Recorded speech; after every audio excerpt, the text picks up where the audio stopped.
Hello friends, स्वागत है आपका हमारे यूट्यूब चैनल पे। मैं सौरभ। और जैसा कि आपको पता है कि अभी झारखंड में 10th और 12th के एग्ज़ाम चल रहे हैं।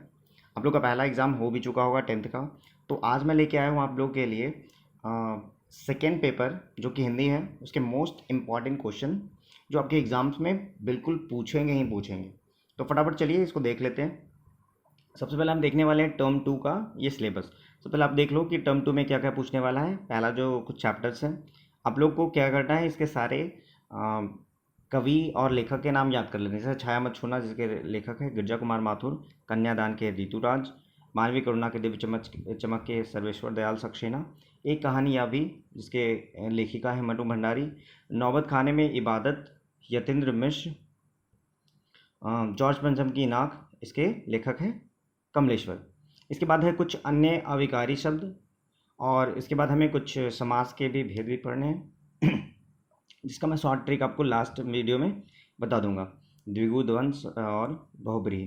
पत्र का भी मैं कुछ इंपॉर्टेंट पत्र भी लेके आया हूँ आपके लिए, जो आपके एग्जाम्स में बिल्कुल पूछे ही पूछे जाएंगे। निबंध भी है, विज्ञापन भी है, और ये अपठित गद्यांश, ये तो आपको पढ़ के जवाब देना है, तो इसके लिए कुछ वैसा तैयारी नहीं है, आप लोग खुद से कर सकते हो इसके लिए। तो चलिए देखते हैं हमारे जो कुछ क्वेश्चन है, फटाफट देख लेते हैं। पहला जो है हिंदी के बुक से क्वेश्चन है, जैसा कि लेखक ने फादर बुल्के को मानवीय करुणा की दिव्य चमक क्यों कहा है। ये क्वेश्चन जो है बार बार रिपीट करा है, इसे आप अच्छे से देख लीजिए, याद कर लीजिए। अगला क्वेश्चन हमारा नौबत खाने में इबादत पाठ का संदेश क्या है। ठीक है। अगला क्वेश्चन हमारा माँ ने अपनी बेटी को अंतिम पूंजी क्यों कहा है, या उसे अंतिम पूंजी क्यों लग रही है। ठीक है। अगला क्वेश्चन हमारा एक कहानी या भी में लेखिका के पिता ने रसोई को भटियार खाना कहकर संबोधित क्यों किया। ठीक है। ये सारे क्वेश्चन आंसर आपने पढ़े होंगे, लेकिन इन क्वेश्चन को आप ज़्यादा अच्छे से, ध्यान से और बहुत अच्छे तरीके से याद कर ले, पढ़ लें, ताकि आपके एग्जाम्स में अगर ये क्वेश्चन आते हैं तो एक भी क्वेश्चन ना छूटे। आगे हमारा क्वेश्चन है शहनाई की दुनिया में डुमराव को क्यों याद किया जाता है। ये क्वेश्चन है नौबत खाने में इबादत से। आगे क्वेश्चन है कि कवि ने कठिन यथार्थ के पूजन की बात क्यों कही है। अच्छा, मैं आप सभी को बता देना चाहता हूँ कि कविताओं के क्वेश्चंस को आप कैसे लिखोगे। जैसे कि अगर ये क्वेश्चन है जिसमें आपको अगर फुल मार्क्स अच्छे से चाहिए, तो उसमें आपको लिखना इस प्रकार से होगा कि कवि अ, गिरजा कुमार माथुर ने, जैसे इस क्वेश्चन का मैं आंसर बता रहा हूँ, ध्यान से देख सुनिएगा आप लोग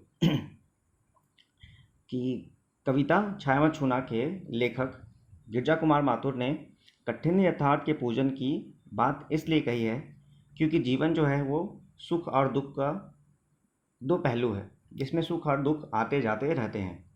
ऐसे में हमें सुख में बहुत ज़्यादा खुश और दुख में बहुत ज़्यादा उदास नहीं होना चाहिए। हमें हर सिचुएशन में, हर परिस्थिति में एक समान व्यवहार करना चाहिए।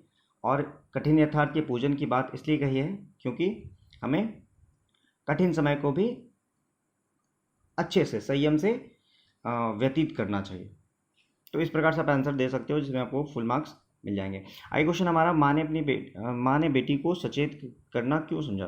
अच्छा, इससे रिलेटेड और भी क्वेश्चन है, ये सब देख लीजिएगा। फादर की उपस्थिति देवदार की छाया जैसी क्यों लगती थी, ये भी देख लीजिए। माँ ने बेटी को चेहरे पर रीझने से क्यों मना किया। आगे क्वेश्चन हमारा जितना ही दौड़ा उतना ही तू भरमाया का भावार्थ क्या है। ये भी वही छाया मचूना कविता से लिया गया है क्वेश्चन। आगे क्वेश्चन हमारा बिस्मिल्लाह खां को शहनाई की मंगल ध्वनि का नायक क्यों कहा गया है। इसके बाद क्वेश्चन हमारा 12th नंबर, फादर बुल्के भारतीय संस्कृति के एक अभिन्न अंग है, किस आधार पर ऐसा कहा गया है। तो ये हो गया आपका कुछ क्वेश्चन। अच्छा, कुछ और बाकी भी हैं, एक दो क्वेश्चन ज़्यादा नहीं। 13वां नंबर क्वेश्चन है, वह कौन सी घटना थी जिसके बारे में सुनने पर लेखिका को ना अपने आंखों पर विश्वास हो पाया और ना ही अपने कानों पर। अगला क्वेश्चन हमारा, कवि ने छाया छूने से मना क्यों किया है। ये भी क्वेश्चन वही है, गिरजा कुमार माथुर द्वारा लिखा गया छाया मत छूना कविता से। अंतिम क्वेश्चन हमारा, माँ ने बेटी को क्या क्या सीख दी। बच्चों, अगर आप ये 15 क्वेश्चन अच्छे से याद कर लेते हो तो मेरी गारंटी है आपके सारे क्वेश्चन जो हैं बुक से भिड़ने वाले हैं, आप सारा बना के आओगे। ठीक है। आप पहले अच्छे से क्वेश्चन कर लो, देख लो, एग्ज़ाम हो जाए तो आके मुझे थैंक कर देना अगर सारे क्वेश्चन घटते हैं तो। आगे है हमारा पत्र लेखन से कुछ क्वेश्चन, फटाफट देख लेते हैं। पहला क्वेश्चन हमारा, विगत कुछ दिनों से आपके क्षेत्र में अपराध बढ़ गए हैं, तो उसकी रोकथाम के लिए आपको थानाध्यक्ष के पास एक पत्र लिखना है। ठीक है, ये आप लिख लोगे। अगला क्वेश्चन हमारा, अपने भाई के विवाह में शामिल होने के लिए अपने मित्र को एक पत्र लिखें। तीसरा है अपने क्षेत्रों में पेड़ पौधों की अनियंत्रित कटाई को रोकने के लिए जिलाधिकारी के पास एक पत्र लिखें। अगला क्वेश्चन है हमारा 4 दिनों की छुट्टी के लिए प्रधानाध्यापक के पास एक आवेदन पत्र लिखें। ठीक है। अगला क्वेश्चन है 5th नंबर, अपने मोहल्ले की सफाई हेतु स्वास्थ्य अधिकारी के पास एक प्रार्थना पत्र लिखें।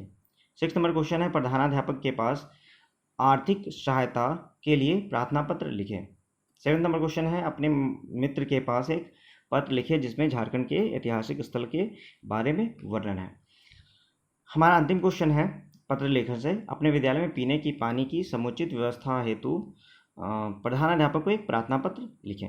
इस प्रकार से हमारा पत्र लेखन हो जाएगा। आप इस 8 क्वेश्चन को अच्छे से डील कर ले, बना ले, याद कर ले, जो भी करना है, लेकिन सब अच्छे से कंप्लीट कर ले, क्योंकि इन्हीं 8 क्वेश्चन में आपका दो क्वेश्चन आने वाले हैं जिनमें भी आपको किसी एक का आंसर आपको करना है। ठीक है बच्चों, आगे बढ़ते हैं। हमारा निबंध लेखन में की बात कर ले तो कुछ निबंध लेखन है, फटाफट देख ले। ये 10 में से 10 आप अच्छे से कंप्लीट कर लो। इसमें से एक पक्का भिड़ने वाला है आपके एग्जाम्स में। मेरा राज्य झारखंड, जीवन में खेलकूद का महत्व, बेरोजगारी समस्या एवं समाधान, कोरोना वायरस, प्रदूषण की समस्या, पर्यावरण प्रदूषण जो भी है, भारतीय किसान, मेरे जीवन का लक्ष्य, भ्रष्टाचार की समस्या, दहेज प्रथा और विज्ञान का चमत्कार। इसके बाद अगर आ जाते हैं हम विज्ञापन पे, विज्ञापन भी कुछ क्वेश्चन है आप लोगों के लिए। सुरक्षा हेतु एक आकर्षक विज्ञापन लगभग 50 शब्दों में लिखें।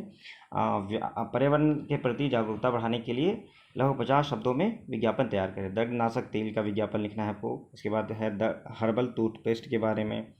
फिर 5th नंबर है हमारा छात्रों में खेलकूद के प्रति रुचि बढ़ाने के लिए लगभग 50 शब्दों में एक विज्ञापन लिखें। ठीक है, ये हो गया। 1-2 और क्वेश्चन है शिक्षा के प्रति जागरूकता फैलाने के लिए के उद्देश्य से लगभग 50 शब्दों में एक विज्ञापन लिखें। और अंतिम हमारा कि आप अपने पुराने फ्रिज को बेचने के लिए एक विज्ञापन लिखें लगभग 50 शब्दों में।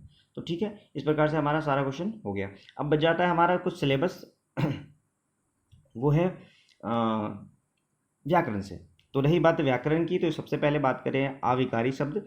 तो अविकारी शब्द वैसे शब्द को कहते हैं जो किसी भी वाक्य में लिंग, वचन, कारक और काल के परिवर्तन से परिवर्तित ना होता हो, इसे अव्यय पद भी कहते हैं। इसमें क्वेश्चन बहुत ही आसानी से पूछा जाएगा आप लोगों को, जिसमें आपको रिक्त स्थान भरना है, या एक वाक्य होगा जिसमें आपको अविकारी शब्द को अंडरलाइन करना है।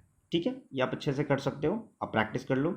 इसके बाद अंतिम जो हमारा वो है समास के कुछ भेद। समास के कुछ भेद आपको उदाहरण के साथ और हिंट के साथ बता दूं तो आपको बहुत ही अच्छे से समझ में आ जाए। पहला हमारा जो समास है वो है द्विगु समास। जैसा आप देख भी सकते हो, द्वि दैट्स मीन दो यानी कि संख्या। अब संख्या से क्या अर्थ होगा यहाँ पे कि ऐसा समास जिसमें कोई संख्या प्रधान हो उसे हम द्विगु समास कहेंगे।